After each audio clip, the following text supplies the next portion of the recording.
मङ्गलं मङ्गलं गणेशं मङ्गलं मङ्गलम्।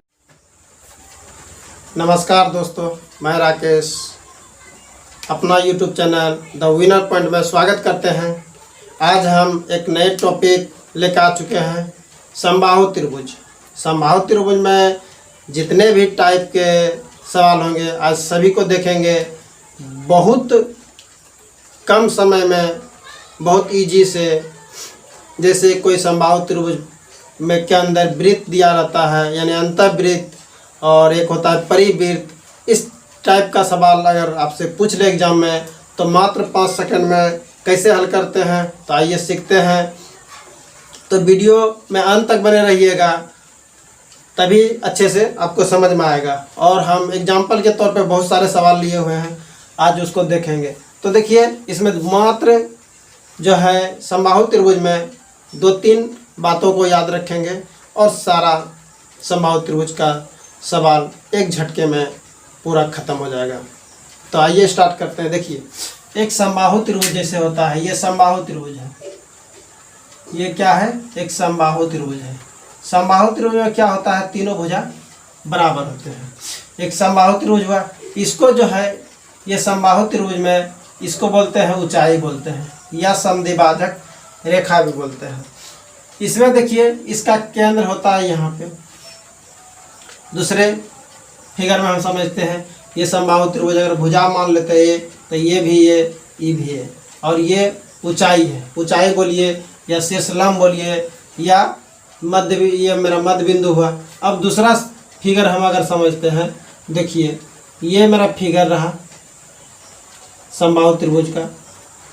इसको जो 2 भाग में बांटते हैं, इसके मान ले, इसके अंदर इसमें देखिए क्या क्या मानना है। ये चीज़ तो ए लिख दिए, लेकिन इसको मानना नहीं है। ये हम इसमें मानेंगे क्या चीज़? तो देखिए, सब भुजा समबाहु त्रिभुज में बराबर होता है, तो ये मेरा 2 हो जाएगा, इसको मान लेंगे 1, और ये जो है इसको याद रखेंगे 2√3। बस इतना ही याद रखना है, बस इतना से मेरा काम हो जाएगा, बस इतना से ही मेरा काम हो जाएगा। तो स्टार्ट करते हैं। देखिए, इसमें से देखिए, अगर हम यहाँ से एक रेखा खींचते हैं तो इसको बोलेंगे क्या?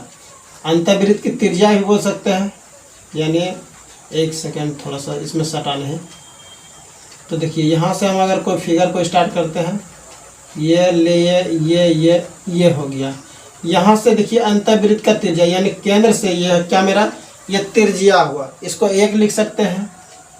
और दूसरा इसको 1 लिख सकते हैं। एक होता है परिवृत्त, एक क्या होता है? परिवृत्त होता है। यानी ये त्रिभुज हुआ, इसके बाहर से एक वृत्त खींचा जाए, इसको क्या बोलेंगे? परिवृत्त बोलेंगे। क्या बोलेंगे?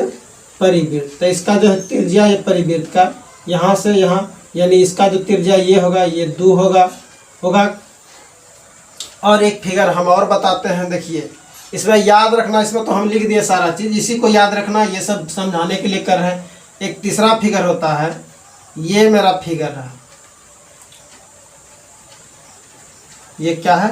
फिगर है। अब जब बोलेगा बीच से कोई, यानी केंद्र पर मिलाने वाली रेखा, यानी AB से केंद्र की ओर मिलाने वाली रेखा, ये तीनों आपस में जाके केंद्र बिंदु पर मिलती है, तो इसका जो H1 होगा, और ये H2 होगा, और ये H3 होगा। तो हम इसका अगर शीर्ष निकालें, यानी ऊंचाई निकालते हैं, तो ऊंचाई बराबर क्या लिखेंगे? तो ऊंचाई बराबर लिख देंगे, क्या लिखेंगे? H1 + H2 + H3। इसको याद रखेंगे, थोड़ा सा इसको भी याद रखेंगे। और चौथा पॉइंट अगर हम बात करें, ये त्रिभुज है, ये त्रिभुज है। त्रिभुज का अगर शीर्ष का बात किया जाए, देखिए इसमें त्रिभुज का अगर हम शीर्ष का बात करें, ये शीर्ष, तो बोलेंगे यहाँ से 1 यहाँ तक, यहाँ से पॉइंट, और ऊपर 2। तो ये 2 है, तो टोटल का क्या मान लेंगे? 3 मानेंगे, इसको 3 कह सकते हैं। और ये तो मेरा नीचे लिखा है, ये भुजा मान लिए है 2√3। ये मतलब रेशियो में हम मान रहे हैं, ये मान लिए। ये इतना सा फिगर को हम याद रखेंगे, इतना सा फिगर आप नोट कर सकते हैं। आइए हम सवाल पर, या ऊंचाई बोलिए या माध्यमिक बोलिए, यहाँ लिख देते हैं। इसी रेखा क्या बोलते हैं? शीर्षलंब बोलते हैं, शीर्ष लंब लिख देते हैं थोड़ा सा समझने के तौर पे। शेष लंब ही बोलते हैं इसको। इसी रेखा को क्या बोलते हैं? समद्विभाजक रेखा भी बोलते हैं। समद्विभाजक रेखा भी बोलते हैं। इसी को बोलते हैं हम क्या बोलते हैं? तो माध्यिका भी बोलते हैं। इसी को क्या बोलते हैं? यही रेखा जो लाल वाला रेड दिख रहा है, इसी को हम बोलेंगे माध्यिका। इसी को हम क्या बोलेंगे? लंब समद्विभाजक भी बोलेंगे। इसी को क्या बोलेंगे? ये जो इसी को बोलेंगे लंब समद्विभाजक, समद्विभाजक। इतना चीज इस रेखा को हम बोलते हैं।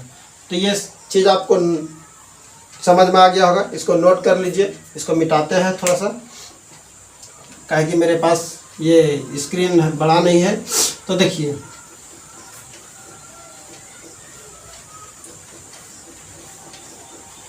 इसमें से एक फिगर रहने देते हैं, बाकी बात देखिए। क्वेश्चन पाइए, ये एग्जाम में क्वेश्चन पूछा गया है। क्वेश्चन नंबर 1 जो है क्वेश्चन, ये एग्जाम में आपका पूछा गया है। क्या कह रहा है? एक समबाहु त्रिभुज का शीर्ष लंब। तो शीर्ष लंब, ये समबाहु त्रिभुज का शीर्ष लंब दिया है। यहाँ ये फिगर बना देते हैं, इसमें अलग से समझिए। ये समबाहु त्रिभुज है, इसका शीर्ष लंब क्या है? तो बोलेंगे यहाँ से। तो शीर्ष लंब इसी को यहाँ से 2 + 1, तो 2 1 3, तो टोटल क्या आ जाएगा? ये 2 का अनुपात रेशियो में है, यहाँ नीचे 1 के रेशियो में है। और ये मेरा √2√3। तो हमसे क्या पूछ रहा है? तो क्षेत्रफल पूछ रहा है। तो 2 1 3, यानी 3 बराबर जो है 3 यूनिट बराबर 15 दिया है। क्या दिया है? 15 सेंटीमीटर। क्या दिया है? 15 सेंटीमीटर। तो 1 यूनिट बराबर बोलेंगे 5 सेंटीमीटर। तो ये मेरा 1 निकला। तो हम भुजा निकालेंगे। कैसे भुजा निकालेंगे? जब 3 बराबर 15 सेंटीमीटर, 1 बराबर 5 सेंटीमीटर, तो भुजा निकालेंगे तो 2√3, यानी 2√3 बराबर हो जाएगा। यानी 5 गुना 2√3 से गुना कर देंगे तो 5 दूनी 10√3। ये मेरा भुजा निकल गया। तो समबाहु त्रिभुज का फॉर्मूला होता है भुजा अति क्षेत्रफल, समबाहु त्रिभुज का क्षेत्रफल, त्रिभुज का क्षेत्रफल। क्या होता है फॉर्मूला? बोलेंगे समबाहु त्रिभुज का क्षेत्रफल होता है √3/4 और गुना भुजा का स्क्वायर। ये होता है फॉर्मूला। तो ये कैसे आया फॉर्मूला, ये भी हम बता देंगे आपको जब डिटेल से समझाएंगे, जिस समय उस समय आपको बता देंगे। तो √3/4 गुना भुजा क्या है? ये मेरा भुजा निकला। भुजा यही ना है √3। इसका मान कितना निकला? तो 10√3 निकला। तो 10√3 का होल स्क्वायर करेंगे तो √3/4 गुना भुजा, तो 10 × 100, 3 × 9 वर्गमूल 3। इसको कटा दीजिए, 25 × 100, तो 25 × 75√3 सेंटीमीटर स्क्वायर, यानी सेंटीमीटर, वर्ग सेंटीमीटर। तो ये मेरा क्या हुआ? आपका क्षेत्रफल निकल गया 25√3। देखिए किस ऑप्शन में है, मिला लीजिए। ये चीज़ समझ में आ गया होगा। और हम एक और फॉर्म अब लिख देते हैं, यहाँ जब आए हुए हैं तो लिख ही देते हैं फार्मूला। नोट कर लीजिए आप लोग। समबाहु त्रिभुज का परिमाप होता है, समबाहु त्रिभुज का परिमाप क्या होता है? 3 होता है, यानी 3 गुना भुजा होता है। तो 3 गुना भुजा होता है, ये चीज़ जानते होंगे। और क्षेत्रफल होता है √3/4 गुना भुजा स्क्वायर। सवाल दूसरा, कह रहा है एक समबाहु त्रिभुज का प्रत्येक भुजा 2√3, तो इसकी ऊंचाई कितना होगा? एकदम सेम सवाल है, इसको हम बनाते हैं। देखिए क्या दिया है? तो एक समबाहु त्रिभुज दिया है, एक समबाहु त्रिभुज दिया है। ये समबाहु त्रिभुज आपका है, इसका भुजा दिया है। क्या दिया है? 2√3। ये तो मानवे किए हैं। ये मेरा ऊंचाई होता है, ये 1 होता है, ये 2 होता है। रेशियो में यहाँ केंद्र से मान लेते हैं। तो देखिए ये मेरा भुजा दिया है, और यहाँ भुजा के बारे में बोल रहा है। तो 2√3 बराबर क्या दिया है? 2√3 दिया है। तो 1 बराबर क्या हो जाएगा? तो बोलेंगे 1 हो जाएगा। तो यहाँ टोटल क्या है ऊंचाई? तो 3 बराबर, तो 3 सेंटीमीटर। आंसर आ गया मेरा रेशियो मेथड से। कहीं कोई डाउट नहीं होना चाहिए किसी को। ऊंचाई क्या हो गया? ऊंचाई टोटल 2 1 3, तो 3 यूनिट बराबर 3 मान लिए, 3 सेंटीमीटर निकल गया ये मेरा। किसी को कोई डाउट नहीं होना चाहिए। सवाल नंबर आगे की ओर बढ़ते हैं। सवाल देखिए दूसरा, इसको मिटा लेते हैं। सवाल देखिए दूसरा, करा एक समबाहु त्रिभुज का ऊंचाई 6 सेंटीमीटर, तो इसका क्षेत्रफल कितना होगा। तो ऊंचाई दिया है तो सबसे पहले भुजा निकाल लेंगे, भुजा निकल जाएगा तो क्षेत्रफल निकल जाएगा। तो देखिए यही फिगर से हम बनाएंगे। ये समबाहु त्रिभुज आपका है, ये ऊंचाई है। तो देखिए क्या दिया है, करा ऊंचाई, तो यहाँ से यहाँ तक ये 2 हुआ, ये नीचे 1 हुआ, तो टोटल क्या हुआ 3 बराबर हो गया, √6 दिया है। तो आपका पूछ रहा क्षेत्रफल, तो 1 बराबर यहाँ ये 1 क्या लिखेंगे, डायरेक्ट भुजा निकाल लीजिए। तो 1 बराबर हो गया, क्या हो जाएगा √6/3। तो 2√3 बराबर निकालेंगे जब मान 2√3, तो √6/3 गुना यानी 2√3 से गुना करेंगे। तो ये मेरा हो जाएगा 6×18, 6×18, तो 18 को √18 हो गया, इधर आगे 2 है बट्टा में 3, तो इसको जब फैक्टर तोड़ेंगे 9 दूनी 18, तो 2 गुना 3 और √2 हो जाएगा बट्टा में 3, तो कटा देंगे तो क्या निकला भुजा मेरा 2√3 भुजा निकला। तो भुजा जब 2√3 निकला तो क्षेत्रफल क्या आ जाएगा, एरिया, क्षेत्रफल त्रिभुज का एरिया, त्रिभुज का एरिया,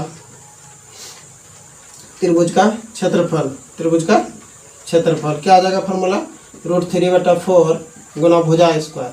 तो √3/4 भुजा क्या है 2√3 निकला है, इसका होल स्क्वायर कर देंगे। तो देखिए √3/4 2 का स्क्वायर करेंगे 4 हो जाएगा, 3 3 वर्गमूल 3, तो ये 4 4 कट जाएगा, तो आंसर हो जाएगा मेरा 3√3 सेंटीमीटर का स्क्वायर। इसमें किसी को कहीं डाउट नहीं होना चाहिए, आपको समझ में आ गया होगा ये सवाल।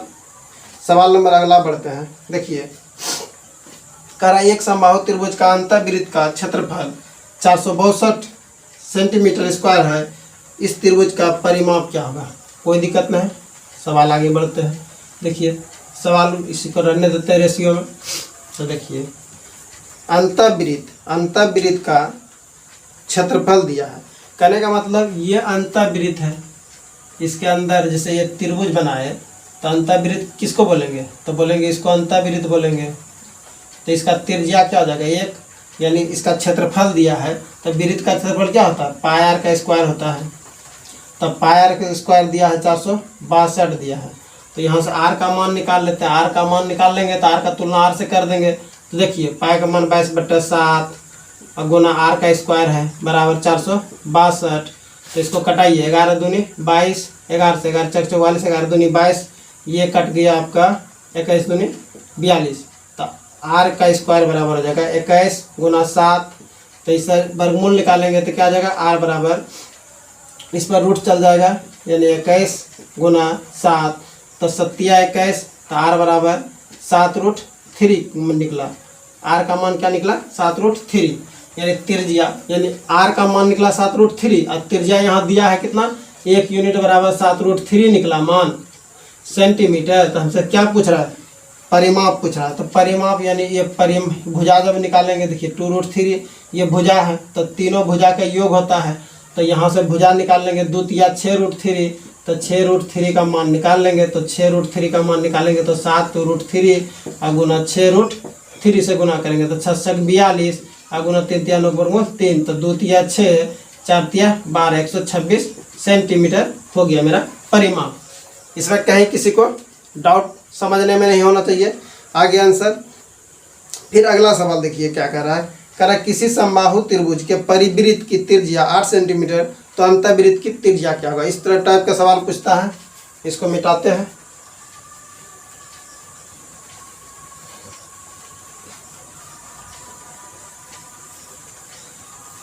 परिवृत्त का देखिए क्या दिया है, कह रहा परिवृत्त की त्रिज्या यानी परिवृत्त इसके बाहर होगा, यानी 2 यूनिट बराबर 8 दिया है। तो हमसे पूछ रहा अंतःवृत्त की त्रिज्या, अंतःवृत्त का त्रिज्या 1, तो 1 बराबर 4 सेंटीमीटर। आंसर मेरा हो गया, ये चीज़ हो गया। अब सवाल देख लीजिए, कह रहा किसी समबाहु त्रिभुज का परिवृत्त की त्रिज्या 8 सेंटीमीटर, तो अंतःवृत्त की त्रिज्या क्या होगा। तो परिवृत्त का त्रिज्या देखिए दिया है 2, तो 2 बराबर 8 यूनिट यानी 8 सेंटीमीटर, तो 1 बराबर अंतःवृत्त का त्रिज्या निकल गया 4 सेंटीमीटर। आई होप वीडियो अच्छा लगा होगा, तो अपने दोस्तों में भी शेयर कीजिएगा, लाइक तो करिएगा ही करिएगा, अपने दोस्त में भी शेयर कीजिएगा और कमेंट करके बताइएगा कि आपको वीडियो कैसा लगा।